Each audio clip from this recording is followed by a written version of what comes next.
On est aujourd'hui à l'Écheroux, dans le 01, sur un complexe relativement imposant qui comprend 7 plans d'eau, dont un de 42 hectares et puis 6 beaucoup plus petits, dont le carpodrome derrière moi, là, qui fait environ 1 hectare.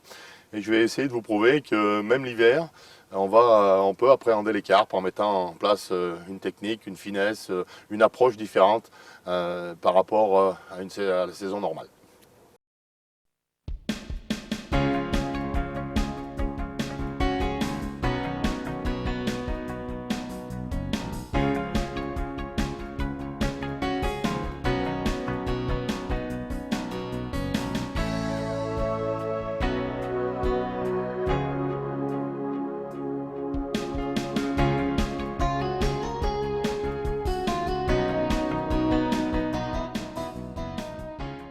Alors d'une manière générale, il faut être très discret quand on va pêcher dans un carpodrome.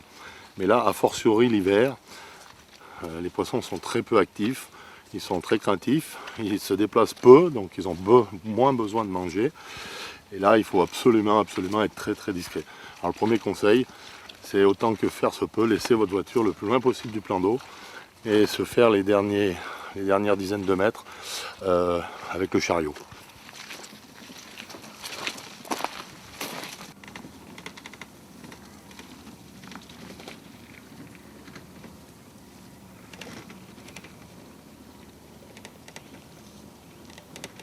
Pêche d'hiver, discrétion, comme je vous l'ai dit tout à l'heure, et choix du poste de pêche.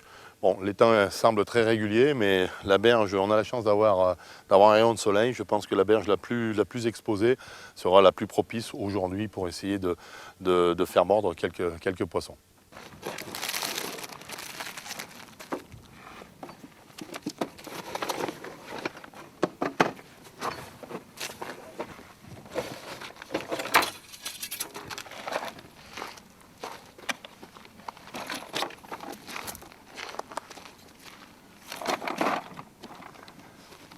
Alors, au niveau du panier, on essaye de le mettre le plus d'aplomb possible pour éviter les problèmes de dos.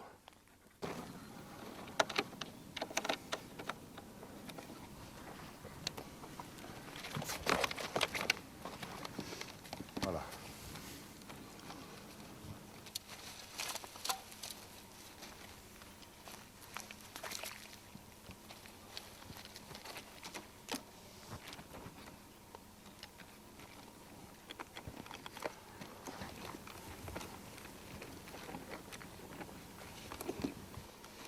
Voilà, très bien.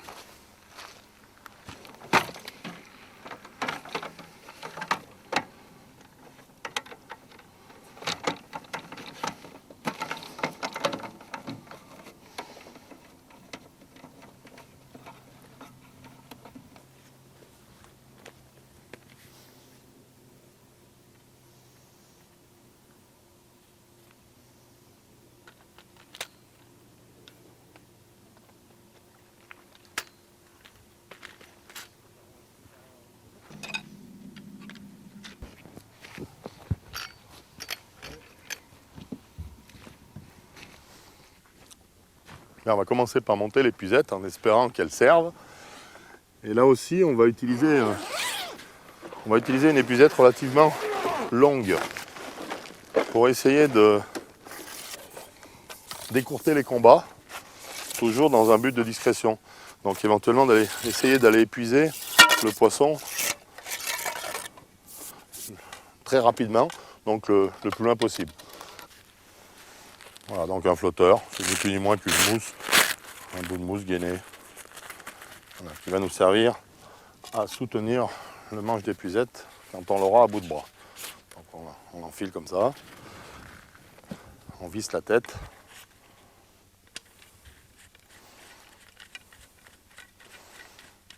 Voilà, et ensuite on le maintient à cette position avec ce petit scratch. Ça a été emprunté aux pêcheurs de carpe traditionnels qui utilisent ça eux aussi pour leurs épuisettes, non pas qu'elles soient longues, mais elles sont beaucoup plus longues. Voilà, ça se présente comme ça. Et ensuite, c'est une épuisette, un manche d'épuisette à emmanchement, donc on emmanche les éléments les uns derrière les autres pour obtenir une épuisette relativement longue. Voilà, l'épuisette toujours à portée de main du côté gauche pour un droitier. Alors maintenant, l'élément principal, la canne.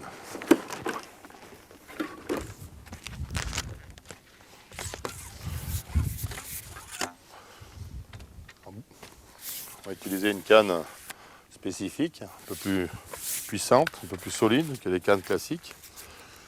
Bien que là, l'hiver, on va plutôt utiliser des élastiques à l'intérieur, la canne, qui se rapproche plus d'élastiques qu'utilisés pour pêcher les tanches, les brèmes et les gardons que pour les carpes.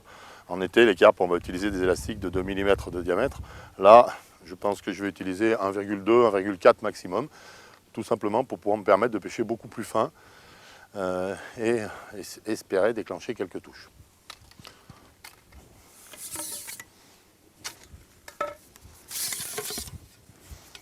Alors, canne roubaisienne, par définition, canard manchement, donc on la rallonge tout simplement en y rajoutant des tubes. Alors, je vais partir avec une canne de 13 mètres, c'est pas dit que je pêche à 13 mètres. Je vais sonder pour voir où est-ce que c'est le mieux de positionner l'amorce. Mais voilà, alors donc le rouleau est très important aussi.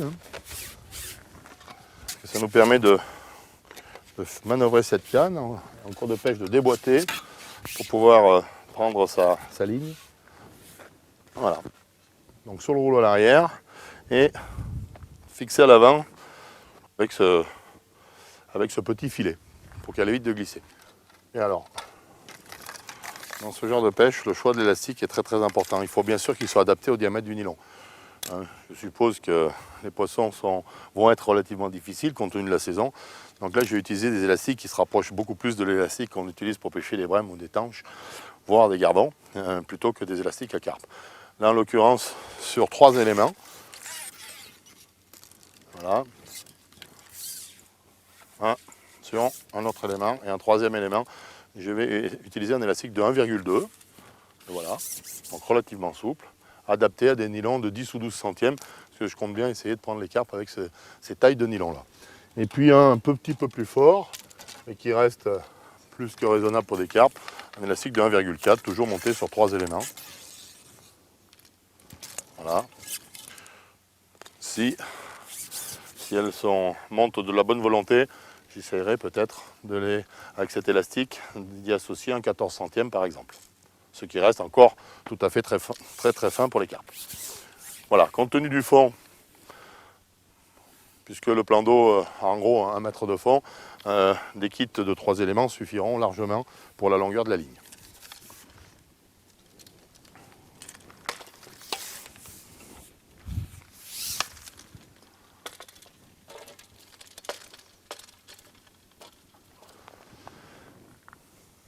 Alors dans ce genre de pêche, toujours dans le but de la discrétion, donc je vais, pour distribuer l'amorce ou les èches, je vais absolument bannir la fronde, parce que ça fait du bruit quand les pellets tombent dans l'eau.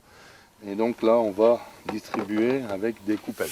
Donc pour ce faire, il faut utiliser un kit coupelle par définition.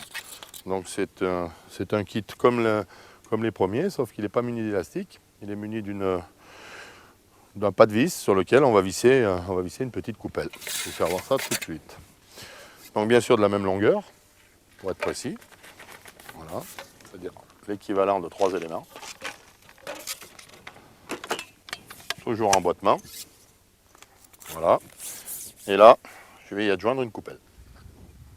Voilà, la coupelle, c'est cette petite chose qui va nous permettre d'aller, non pas propulser, mais porter les èches, l'amorce, les asticots éventuellement, pour amorcer le coup.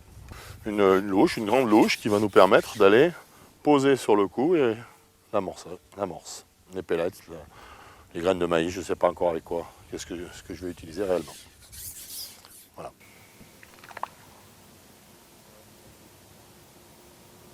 Bien, alors on va commencer par bien sûr le montage de la ligne. Donc je vais monter d'abord la ligne la plus fine, donc sur l'élastique le plus fin, c'est-à-dire celui qui fait 1,2 mm de diamètre. Alors on va choisir plutôt, comme je disais tout à l'heure, plutôt une ligne type Gardan, avec des nylons de l'ordre de 10 centièmes, plutôt que des nylons de l'ordre de 16, 18 ou 20 centièmes, comme dans un carpodrome classique, et surtout dans une période classique. Donc je prends une ligne 0,20 grammes en 10 centièmes. Bon, elle fait 6 mètres, après on va la recouper en fonction du fond, là il n'y a pas besoin de ces 6 mètres bien sûr. Donc toutes mes lignes sont enroulées à l'envers, ce qui fait que dès l'instant où j'enlève le tendeur de ligne, le bout d'élastique là, je me trouve avec la boucle sur laquelle je vais mettre le bas de ligne. La boucle, le premier plomb de touche, un deuxième plomb, une dizaine de centimètres un peu plus haut, et ensuite une plombée massive, c'est-à-dire tous les autres plombs là. Bon, bien évidemment, cette position de plomb, en fonction de la pêche, va bouger pendant la période de pêche. Hein. Et ensuite, le flotteur. Hein, donc j'ai les plombs le premier, ce qui va me permettre tout de suite d'y adjoindre le bas de ligne. Alors, les bas de ligne sont préparés à l'avance. Voilà, dans ce genre de boîte. Donc là on a différents diamètres de nylon et différentes grosseurs d'hameçon. Hein, encore une fois, ce sont des bas de ligne qui à la base sont plutôt prévus pour les pêches traditionnelles. Alors, j'ai encore de ligne en 10 centièmes. Je vais utiliser un hameçon de 18 sur 9 centièmes. 9 parce que j'ai encore de ligne en 10 centièmes. Donc je vais essayer de... Bon, ça c'est limite. Hein. Si les poissons montrent de l'appétit, on grossira un petit peu. Donc 18 sur 9 centièmes. Voilà. Voilà, il est relié à la ligne, boucle dans boucle. C'est-à-dire que ma ligne est finie par une boucle. Et mon bas de ligne aussi. Donc la boucle du bas de ligne, du corps de ligne, la boucle du bas de ligne. Je passe l'une dans l'autre. Et ensuite je reviens passer l'hameçon dans la boucle. Tout simplement pour faire un nœud coulant. Hein. Voilà. Il me reste à tirer sur l'hameçon. Et fermer ce bout en boucle. Hop, on les voit bien les deux boucles là, et on tire, et voilà. Ligne de 15 cm. Alors bon, on sait que dans ce plan d'eau il y a environ 1 mètre de fond. Je vais commencer par couper ma ligne sur à peu près la valeur de mon kit de base. Et ensuite j'affinerai en fonction de la longueur de bannière qu'il me faut, en fonction du vent. Alors pour ce faire, je fais une grande boucle.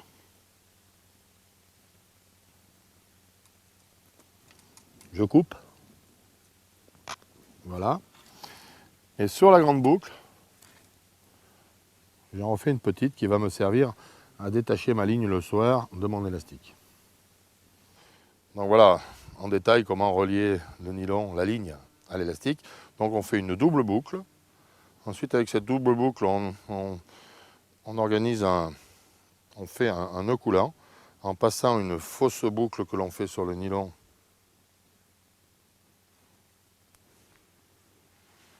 à l'intérieur de la première, comme ceci. Et on va venir mettre l'élastique ici. Et je viens attacher le tout sur mon élastique. Donc l'élastique vient se mettre entre cette boucle, ici, voilà, comme ceci. Et ensuite il me reste à serrer.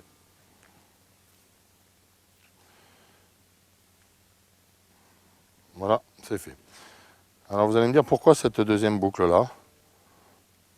Là ça tient très bien. Et la deuxième boucle est juste pour défaire la ligne ce soir. Il me reste à tirer là-dessus. Et hop, la ligne s'enlève. Automatiquement, en tirant sur la deuxième boucle, on ouvre le nœud coulant et on peut libérer la ligne de l'élastique. Voilà, ma ligne est reliée.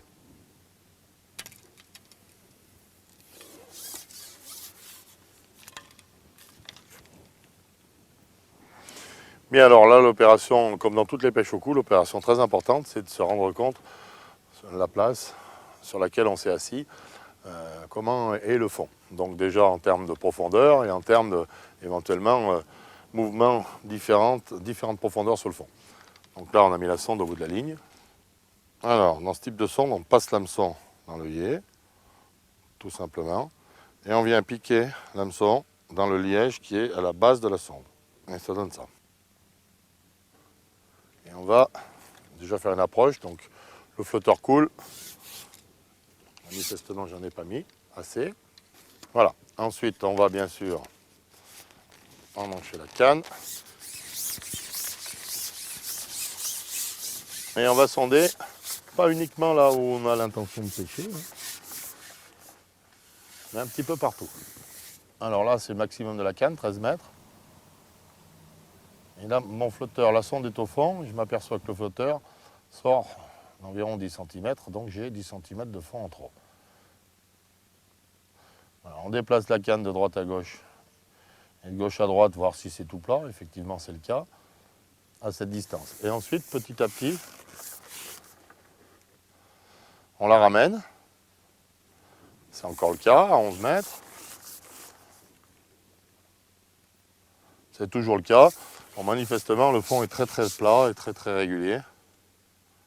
Voilà, on voit que même là, à 9 mètres, j'ai enlevé deux éléments. On va s'aider du rouleau.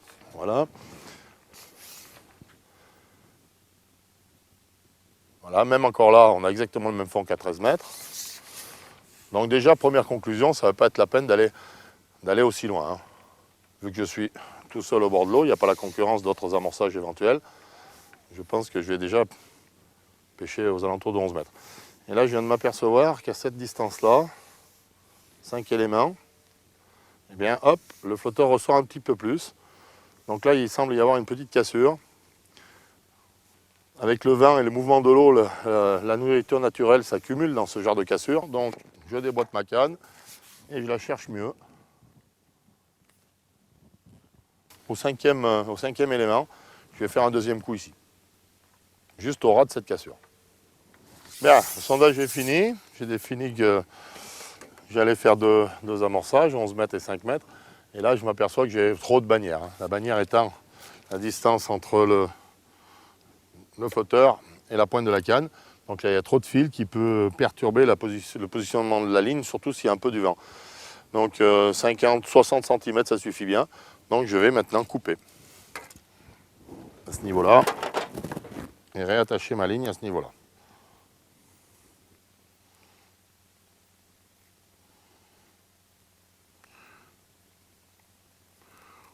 Une boucle, une deuxième boucle, comme tout à l'heure. Hein.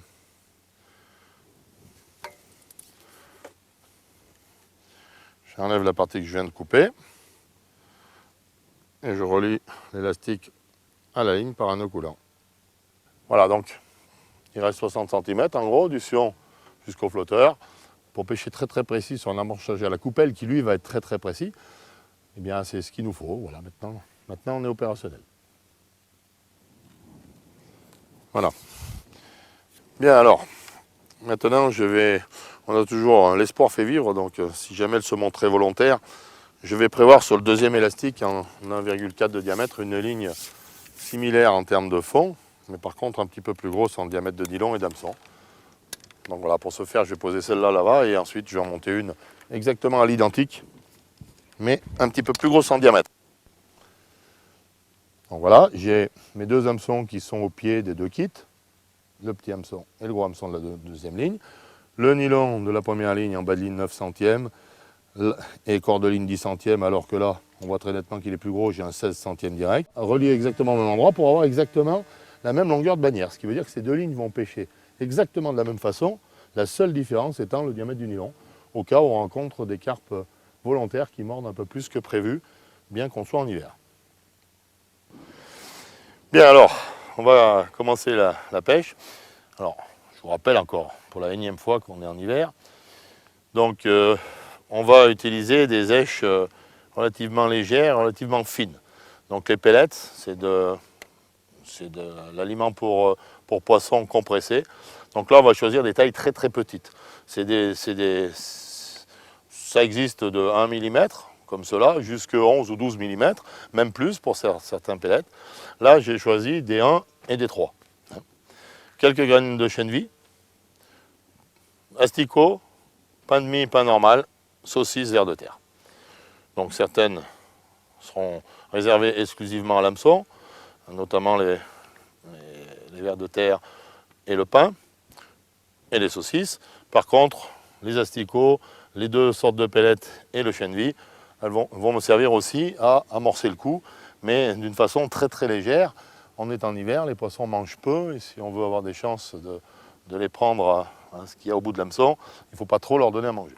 Il faut simplement les exciter, les mettre en appétit, avec un tout petit peu d'amorçage, très précis, et ensuite essayer de les faire mordre ce qu'il y a au bout de l'hameçon. Bien, alors, amorçage. On prend le kit coupelle. Alors, un tout petit peu de pellet très fin, tout petit peu de chènevis et une petite pincée d'asticot.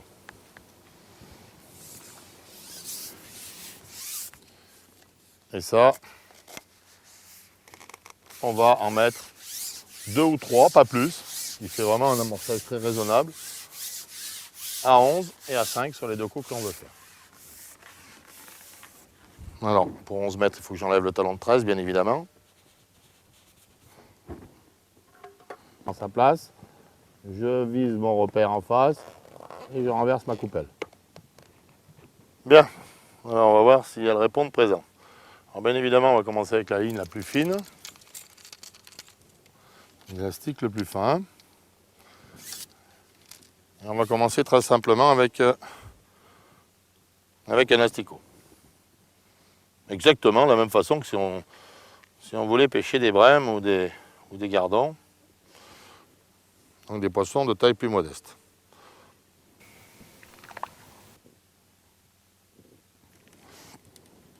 Voilà.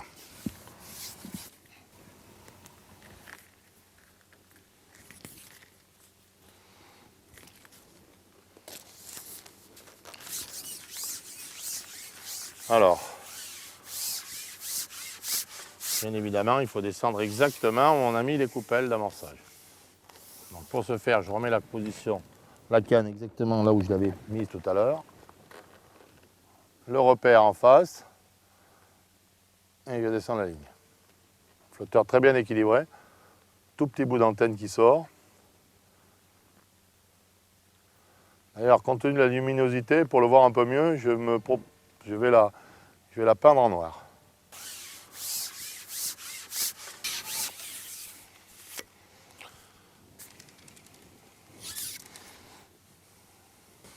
Donc pour changer la couleur, surtout pour la passer en noir, hein, tout simplement un marqueur indélébile.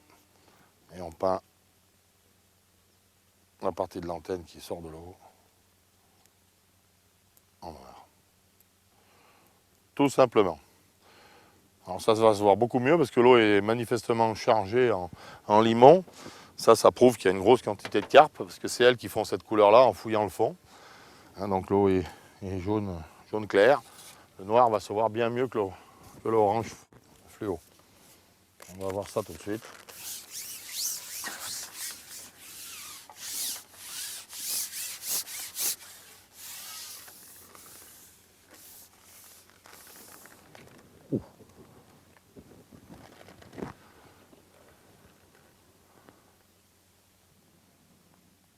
Et on voit beaucoup mieux le noir.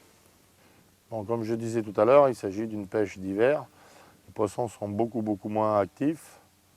Donc bien évidemment, il va falloir attendre un petit peu les premières touches. On va essayer le deuxième coup. Manifestement, 11 mètres, ils sont toujours pas là.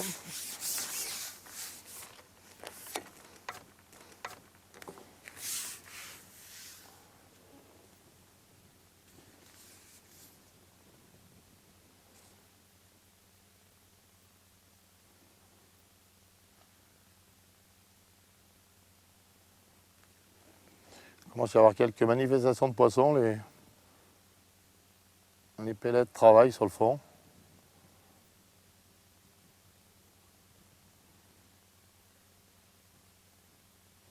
Je pense qu'on ne va pas tarder à enregistrer la première touche.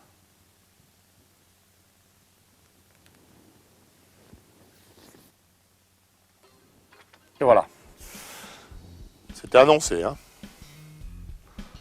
Hop. Donc, bien évidemment, là, beaucoup de précautions. Emboîté même pour la pré-en-bordure. Je vous rappelle qu'on est en 9 centièmes. On a un élastique adapté, mais les poissons sont moins virulents à cette époque. Mais 9 centièmes, ça fait vraiment tout petit pour un carpo. Hein. Donc, pas question de vouloir faire des prouesses de vitesse. Là. Alors toujours se montrer têtu. Hein. Si elle va à droite, on met la canne à gauche. Si elle va à gauche, on met la canne à droite.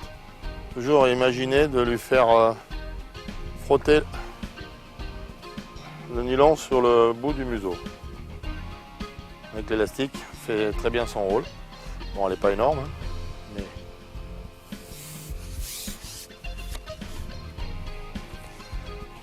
elle tient bien, compte tenu de la finesse de la ligne.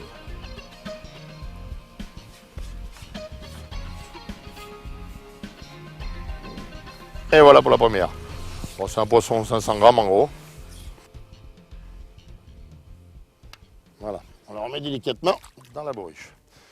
Alors, bourriche, c'est bien d'avoir une grande bourriche, mais il ne faut pas faire ce que je suis en train de faire là. Il faut bien prendre la précaution de l'étendre.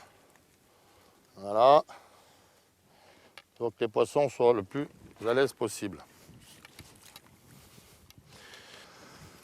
Alors tout de suite, dans ce genre de pêche, vu qu'on a très peu amorcé, chaque prise, il faut que l'on rappelle. J'ai utilisé une toute petite coupelle de sion qui va me permettre de pêcher et de rappeler en même temps. Je vais y remettre 2-3 pellettes, comme tout à l'heure, 2-3 chennevilles, 3-4 asticots.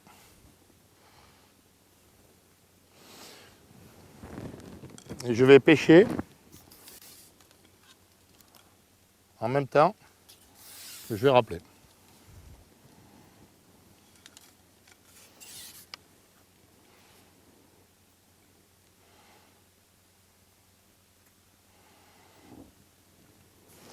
Voilà.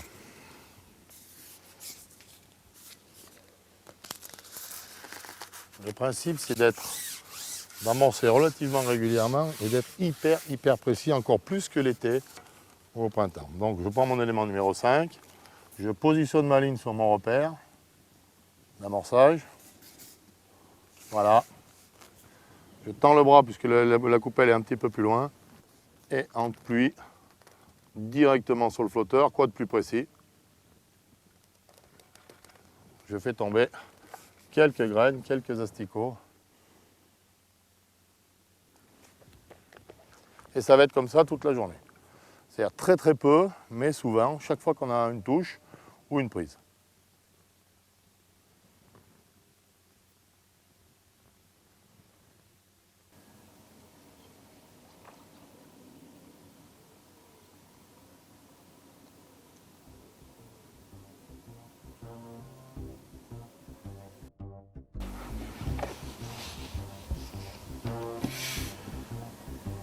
Là, je pense que c'est une carpe.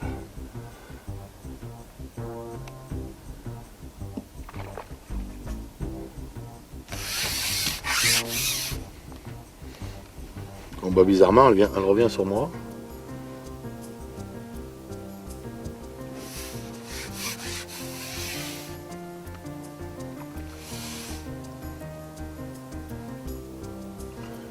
Alors, le poisson va à droite, on met à gauche. Et vice versa. Elle n'est pas très grosse. Elle n'est pas très grosse, mais c'en est une.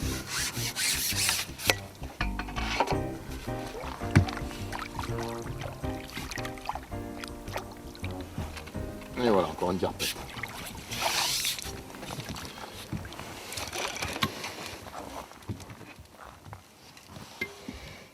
Avec 600 grammes.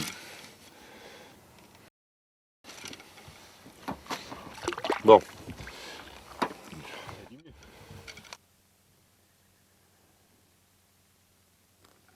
Oh. Oh là là.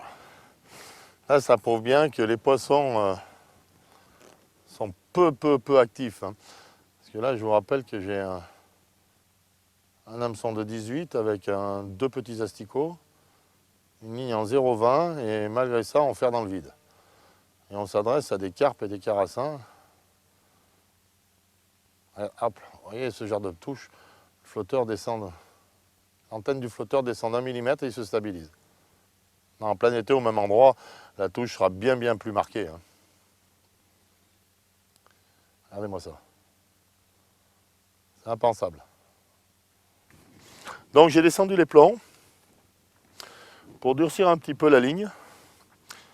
Bon, on a enregistré quelques touches rapides là, avec une ligne peut-être un peu plus rigide. On va peut-être essayer de prendre des poissons un petit peu plus gros sur le fond. Avec la ligne très souple, elle bouge, et peut-être que c'est à cause de ça qu'on prend pour l'instant des poissons un petit peu plus petits. Un petit peu petits. Mais il y a aussi dans ce plan d'eau des poissons jusqu'à 4-5 kg. On doit pouvoir essayer de les faire mordre aussi. Alors toujours 2-3.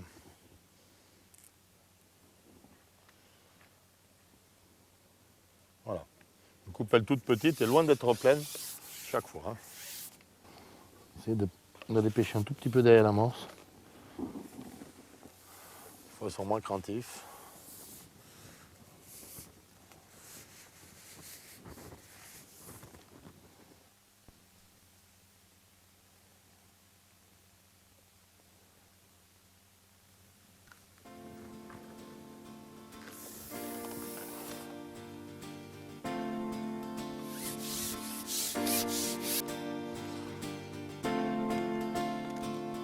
Jamais perdre de vue qu'on est en 9 centièmes. Hein. Toujours être prêt à réemboîter.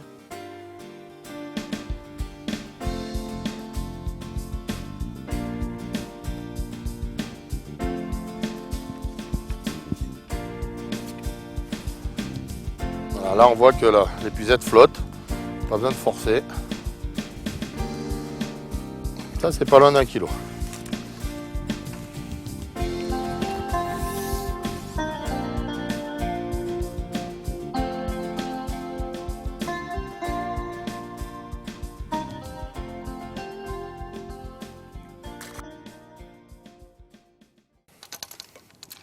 Malgré ça, je vais essayer de pêcher avec un hameçon un peu plus gros pour mettre une èche un peu plus volumineuse.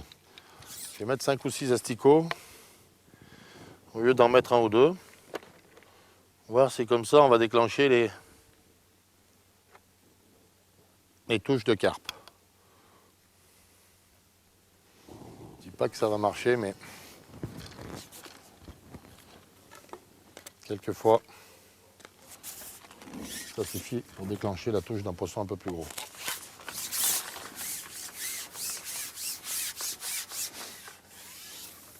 T'en es une. Tu vois, il n'est pas vilain en plus. Regarde-moi ça, ils se battent pas bien.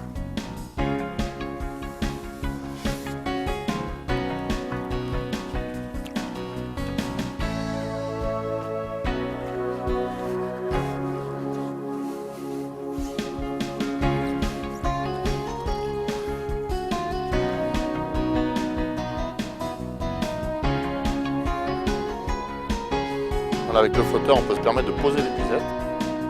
Voilà.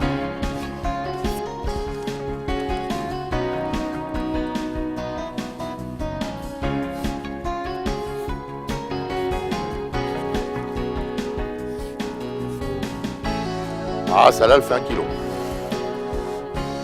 Un petit peu plus même. Même un peu plus. C'est impressionnant comme elles sont prises par le bout des lèvres. Voilà, la plus grosse de l'après-midi. Bon, demain, Valérie Nadan va venir nous rejoindre. On va en profiter pour changer de poste. On pêchera en face, dans l'autre angle. Je pense qu'aujourd'hui, on a été un peu... On a amorcé un peu de terre en soirée. Elles mettent vraiment du temps à rentrer. Elles sont très peu actives. Pas oublier qu'elles sortent d'hibernation. Hein, donc, bon, Elles viennent juste de commencer à s'alimenter, donc c'est pas facile. Demain, on essaiera d'être un petit peu plus réactif et de commencer la journée un peu plus tôt. Et je pense que sur le coup des midi, 1 heure, quand le soleil sera au maximum, je pense qu'on fera une pêche un petit peu plus conséquente.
Bien Valérie, comme je te l'ai dit un peu ce matin, j'ai pêché hier donc là-bas en face. Bon, ça a été relativement compliqué. J'ai amorcé un peu tard. J'ai fait un coup à 5 mètres, j'ai fait un coup à 11 mètres avec un amorçage très très léger. J'ai fait 6 ou 7 carpes, une quinzaine de carassins. Mais par contre, j'ai vu effectivement qu'il y avait énormément d'activité ici. Et j'espère qu'on va en prendre un petit peu plus. Bon, la stratégie hier, ça a été un amorçage hyper léger. Je pense que les carpes se nourrissent l'hiver, mais par contre elles ont très peu d'activité, donc elles dépensent très peu d'énergie, donc elles n'ont pas besoin de beaucoup de nourriture. Il faut être patient, je pense qu'il faut être patient et qu'il faut pêcher avec des lignes relativement fines, donc des 10 centièmes, 9 centièmes, j'ai même pêché en 9 centièmes hier. Et effectivement, par rapport à la ligne en 14 centièmes, j'ai eu aucune touche en 14 centièmes, j'ai tout touché en 9 centièmes. Voilà, donc on va essayer en pêchant toi la semi-bordure et puis la bordure sur la droite, et puis à 13 mètres, on va voir ce que ça va donner. D'accord.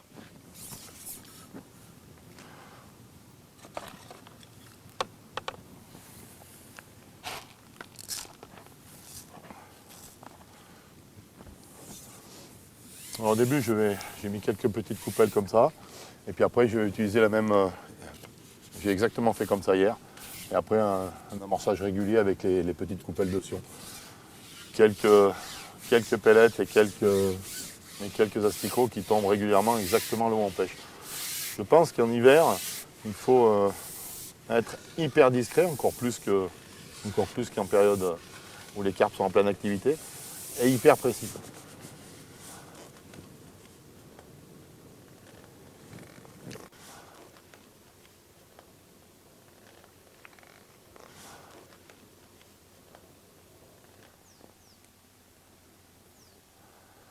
Alors pareil, toutes les touches que j'ai enregistrées hier, c'était systématiquement en faisant des relâchés. Je laisse la ligne statique, j'ai pas vu une touche. D'accord.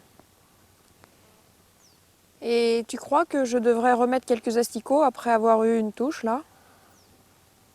Moi je pense effectivement dès l'instant où on n'en a pas mis beaucoup au départ, systématiquement chaque poisson pris ou chaque touche enregistrée, il faut en remettre. Mais en remettre vraiment avec les coupelles de sion, là, remettre 4-5 pellettes, 1 ou 2 asticots, très très très très légers. D'accord. Faut pas les gaver.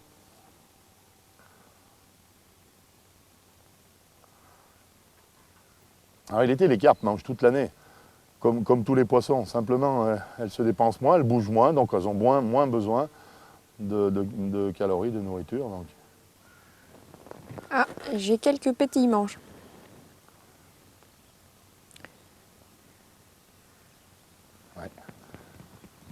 Ça, c'est les carpes qui arrivent, ou les carassins qui tapent dans les pellettes.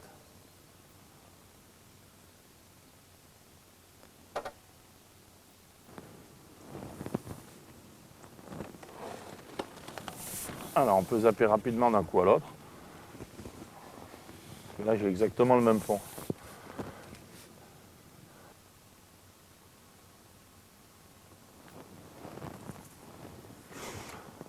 Tu as remarqué, quand on est arrivé, il y avait pas mal de seaux dans ce coin-là. Et depuis qu'on est installé, on a bien fait de venir avec les chariots.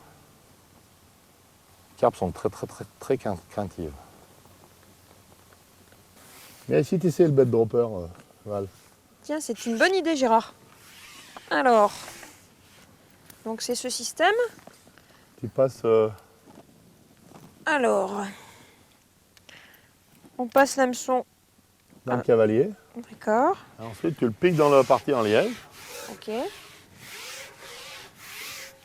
Ensuite, tu le remplis et tu le fermes par l'intermédiaire de la petite targette qui a le plomb au bout. Sans forcer, parce qu'autrement, il ne s'ouvre pas. Hein. Juste tenu.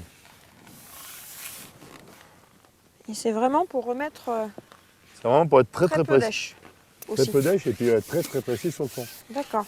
Là, tu ne faut pas Simplement. forcer du tout. Voilà. Ok.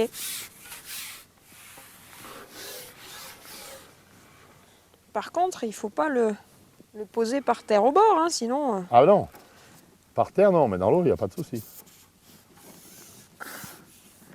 Voilà.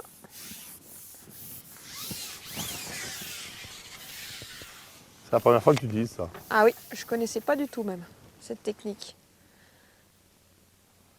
Là, tu laisses tomber assez vite pour qu'il y ait dynamisme et que ça ouvre la porte. Et ça fait pas trop de bruit le fait de le Non. poser quand même assez dynamiquement? Non. Non. Voilà, et là, ça doit être vide. Tu soulèves, et voilà, la porte est ouverte. Et tu as vidé les èches sur le fond. Et la grosse différence, alors, comme je disais tout à l'heure, ici, c'est peut-être un peu moins important parce qu'il n'y a pas beaucoup d'eau. Dans les endroits où il y a 4 ou 5 mètres d'eau, eh bien, quand tu lâches une coupelle à la surface, il peut y avoir des mouvements dus à l'eau. Et la coupelle, surtout ce que tu as mis dans la coupelle, c'est très léger. Par exemple, des pellettes de 20 mm, ils peuvent se déplacer, se poser légèrement à droite ou légèrement à gauche, D'accord. en fonction des mouvements d'eau, dus au vent ou dus aux arrivées d'eau qu'il peut y avoir dans un plan d'eau. Donc là, vraiment, tu ouvres la coupelle sur le fond, tu es sûr d'être là. D'accord. Alors par contre, avec ce genre de choses, tu poses des pellets hyper précis, tu poses l'amorçage hyper précis. Avec ce genre de choses, il faut préconiser une ligne avec les plombs très bas, justement pour être exactement au même endroit qu'a mis la coupelle. Bon, bah là, je pense Voilà. que mes plombs sont très Voilà. bas. Hein. C'est très bien. Voilà. Alors que quand on pose à la coupelle ou éventuellement à la fronde, quelquefois les poissons montent. Donc là, ils vont vraiment manger sur le fond, donc il faut une ligne plus rigide et plus raide sur le fond. D'accord.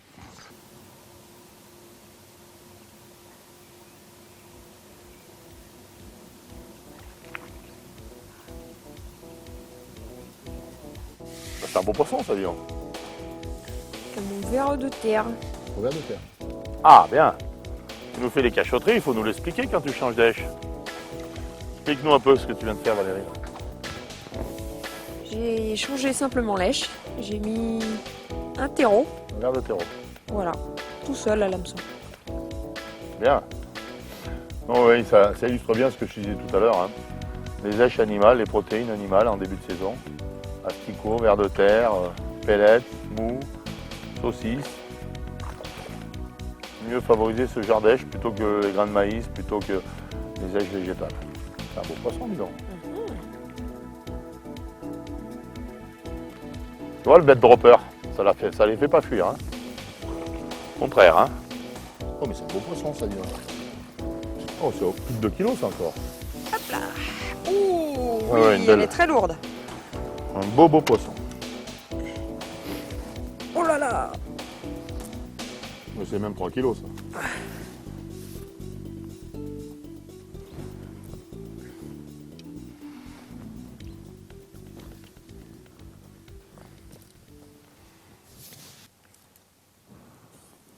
Je vais essayer de pêcher soit aux pellettes. Manifestement, en début de saison, comme ça, c'est mieux les èches animales. ou les èches à base de farine animale pour les protéines. D'accord. Donc je vais essayer de pêcher au pellet. Et mieux encore, je vais pêcher avec de la saucisse.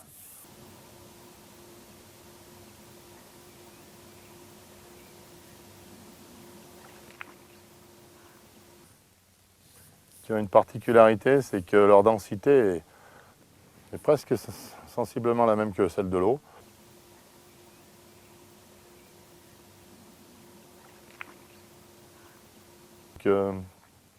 Avec un appareil spécial, on fait une sorte de pellet avec la saucisse. Et ça fait un pellet mou et qui n'a pas de densité. Donc quand la carpe s'en approche, elle peut être attirée par le fait qu'en faisant bouger de l'eau, en faisant déplacer de l'eau, elle fait aussi bouger le bout de saucisse sur le fond et ça attire son attention. C'est un peu le même principe que quand on pêche avec de la mie de pain. D'accord. C'est vraiment un procédé pour faire des bouts de saucisse très réguliers et qui s'apparentent à la forme des pellets qu'on jette dans l'eau. Pour ce faire, on a des espèces d'appareils comme ceux-là, tu vois, qui sont un peu des emporte-pièces, différents diamètres, avec lesquels on va découper un bout de saucisse qui va rester ensuite à l'intérieur du tuyau. D'accord. Et en appuyant là-dessus, on va le faire sortir. D'accord. Et tu vas voir que ça va faire la forme d'un pellet. Donc on va faire quelque chose de raisonnable dans cette taille-là, puisqu'on a les hameçons relativement petits au départ. Alors il suffit de... Je coupe d'abord une rondelle de saucisse. Et ensuite, tout simplement, on fait un porte-pièce, on appuie et on soulève. Et ce qu'il y avait là, c'est à l'intérieur. Okay. Alors on prend l'appareil comme ça, on le met au fond de sa main et on pousse comme ça, ce qui fait qu'on va faire apparaître la petite èche et on la pique directement, comme ceci. Voilà. Et la voilà échée. Donc en réalité, on ne la touche pas du tout.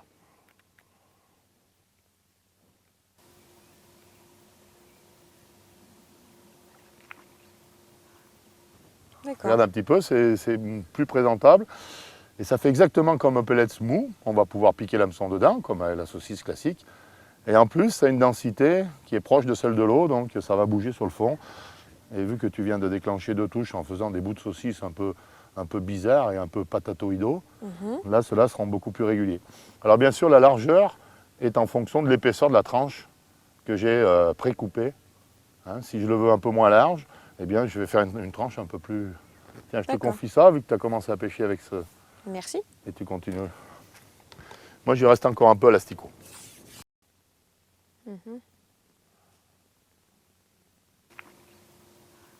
Ah, encore une touche. Ah, t'en as une? Ah, là, je crois que c'est une carpe. Ah oui, là.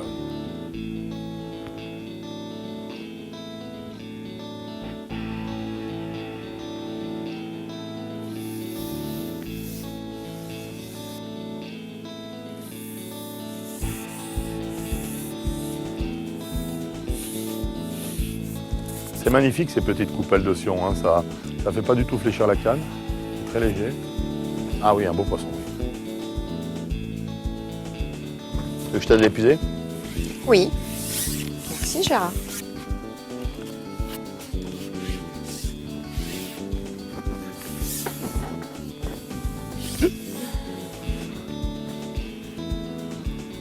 Force pas, il faut qu'on le prenne celui-là.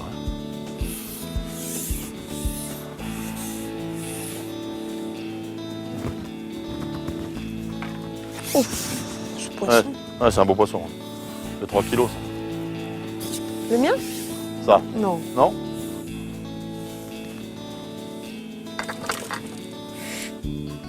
On se met dans la hanche.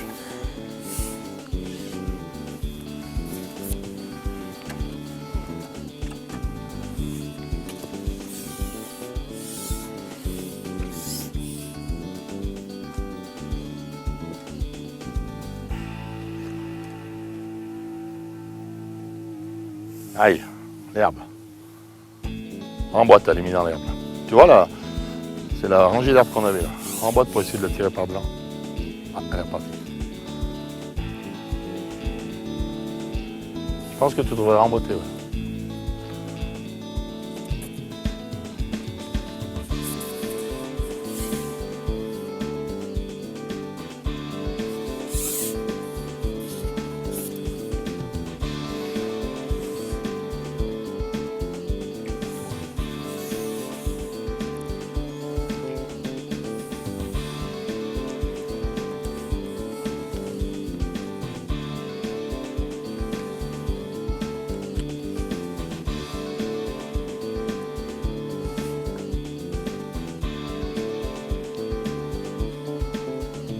Non, c'est pas très bon. Elle est virulente, hein.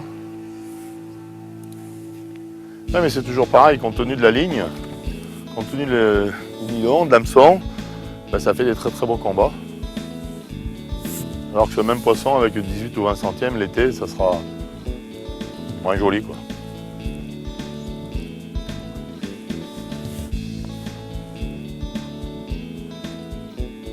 Hop là. Et là voilà.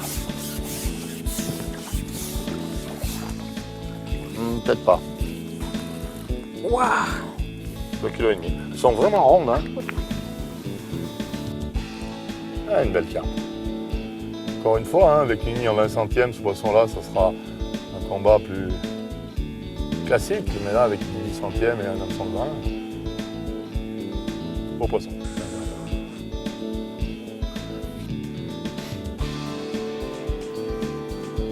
Allez.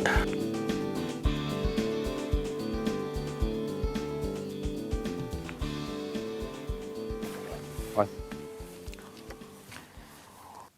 Hop, j'ai une touche. Ah, voilà une autre. Ah. Oula. Regarde un peu. Un gros poisson, Gérard? Bah écoute, c'est la première fois qu'elle fait ça. Regarde, elle reste plantée. Ah oui, je pense qu'elle n'est pas vilaine.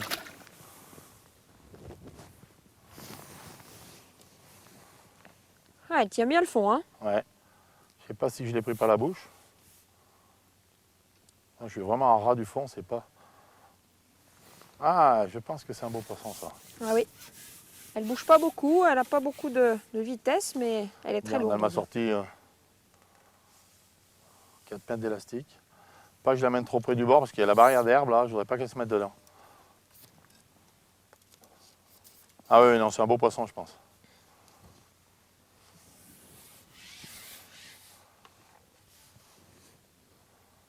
En tous les cas, avec un nylon aussi fin, c'est un beau poisson, c'est clair. Et un beau combat. Le problème sur des combats qui durent un petit peu longtemps avec des tout petits hameçons comme ça, Ouais. on risque de les déchirer parce que la grosseur du fer est relativement faible. Et on est ça agrandit le trou dans leurs lèvres et quelquefois on les perd à cause de ça. Oh là là, Tu penses que tu vas la voir là ou pas?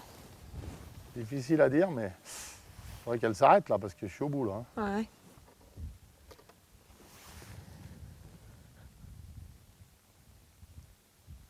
C'est bizarre comme elle combat. Hein. Elle n'est pas vite.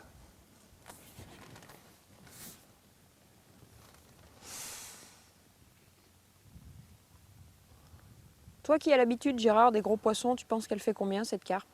Ah, incapable de dire. Avec ce nylon fin, cet élastique fin, je sais pas. C'est plusieurs kilos, c'est sûr. Ouais. Oh là là. Non. Je crois qu'elle s'est mise dans une herbe.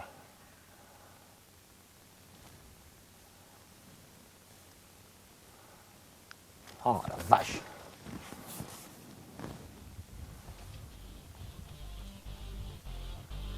Ah, un poisson aussi. Ah, elle s'est mise dans une herbe. Ah oui, on voit l'herbe qui sort d'ailleurs. Et là, on n'a pas assez de puissance avec l'élastique et le nylon pour tirer. Ah, elle est repartie la tienne là. Ah, j'ai l'impression, ouais, mais elle va au bout là et je sais plus quoi faire. Putain, mais elle m'a sorti 10 mètres d'élastique.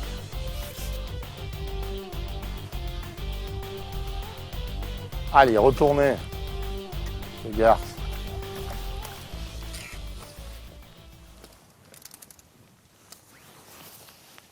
Voilà le problème, hein, c'est pour déclencher les touches, en hiver on est obligé de pêcher très fin, et puis quand on prend un beau poisson, on est un peu à sa merci parce qu'on n'a pas suffisamment de puissance pour lui dicter un peu notre... Là, tu sais l'impression que j'ai? Non. Elle est allée se mettre dans l'herbe et que maintenant elle se balade avec un tas d'herbe en plus. Oh! J'ai vraiment l'impression d'être impuissant là. Elle me dicte sa conduite. Non mais regarde l'élastique. C'est quand même solide du 10 centièmes. Hein. C'est pas possible.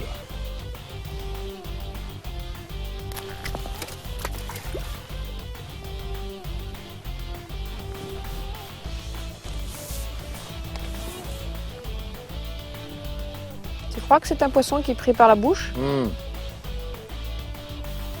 sais rien. Moi je pense là qu'il y a un poisson et un tas d'herbe en même temps. Bizarre le combat. Moi, je pense que c'est un poisson qui est pris bizarrement. Ouais, moi aussi.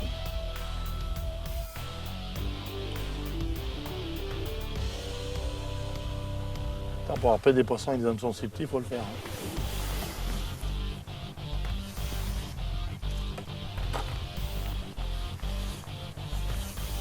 Ah, t'as raison, c'est pas par la bouche. Regarde, ça avance par saccades. Je suis sûr qu'on a eu pris des poissons bien plus gros que ça, mais avec un armement bien plus puissant aussi. Et là, c'est vraiment... je suis vraiment en train de prendre mon pied, là.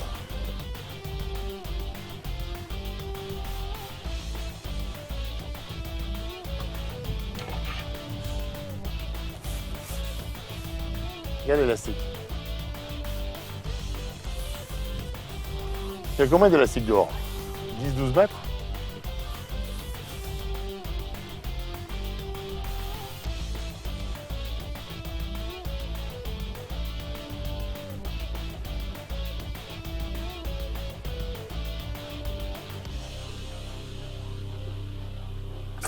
Ah putain non! C'est l'élastique qui a cassé. Ouais. Non, mais bon, ça prouve, ça fait partie du jeu. Hein. On essaye d'appréhender des gros poissons avec des nylons très très fins pour les faire mordre parce qu'on est en début de saison. Ça fait partie du jeu. Hein. Mais bon, ceci dit, j'aurais bien voulu voir pour le prendre, mais c'est un beau combat. Il y en a peut-être une autre. Allez. Allez. Mais je l'ai un peu amer quand même. Hein. Je pensais l'avoir. Avec du gros fil. Ouais. Tu penses qu'on aurait des touches maintenant? Écoute, par la force des choses, c'est ce que je suis en train de faire, puisqu'elle vient de m'arracher la ligne. Donc je prends la ligne en 14 centièmes, on va vite vérifier ce que tu viens de dire. C'est sûr que dans ces cas-là, on se dit, mince, si j'avais eu la grosse ligne. Mais bon, il faut aussi se dire que si on avait eu la grosse ligne, peut-être on n'aurait pas eu la touche. Donc il faut rester les pieds sur la terre.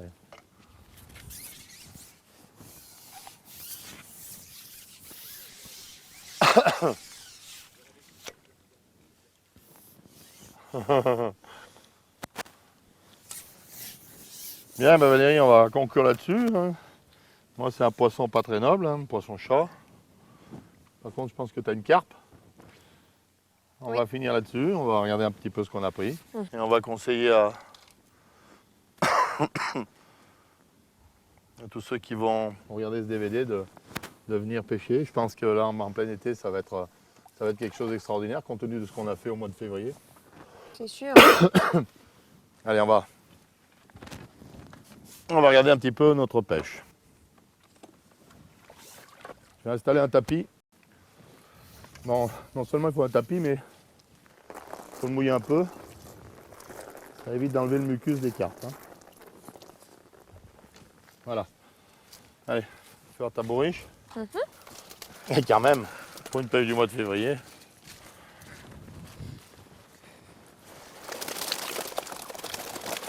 Hop là.